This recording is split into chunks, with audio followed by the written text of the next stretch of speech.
இருந்தாலும் மீனா ரொம்ப ஓவரா தான் நல்லவங்களா இருக்காங்க அப்படின்னு நினைக்கிறவங்க மறக்காம கமெண்ட்ல சொல்லுங்க. இப்போ ஆர்டர் வந்து பிடிச்சு குடுத்தது என்னமோ மீனா தான். மீனாவுக்கு தெரிஞ்ச அந்த கோகிலா இருக்காங்க இல்லையா? அவங்க வந்து தான் இந்த ஆர்டரையே குடுத்துருக்காங்க. ஆனா இந்த ரோகிணி என்னமோ தானே போயி அபார்ட்மெண்ட்ல இருக்கிற எல்லா வீட்டுகளுக்கும் பர்னிச்சர்ல இருந்து எலக்ட்ரானிக் திங்ஸ் எல்லாமே குடுக்குறது நான் தான் ஆர்டர் எடுத்துட்டு வந்தேன்னு சொல்லிட்டு சீன் போட்டுட்டு இருக்குது.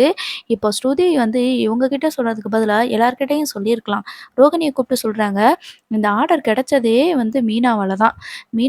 மீனாவ பார்த்து கோகிலா ஆன்டி பேசினதுனால தான் உங்களுக்கு இந்த ஆர்டர் கிடைச்சுச்சு.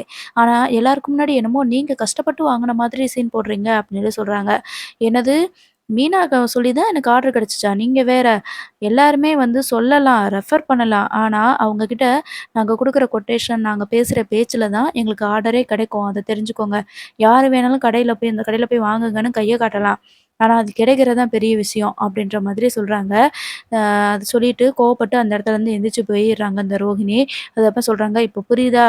ஏன் மீனா, நீங்க தான் நல்லது பண்ணீங்க.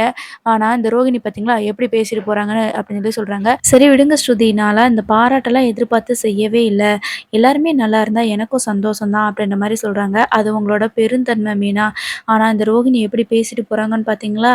இப்போ ஆன்டி ரோகிணிய திட்டுறதே கிடையாது தெரியுமா?" அப்படின்ற மாதிரி ஸ்ருதி சொல்றாங்க. பார்ப்போம் என்ன நடக்குன்னு.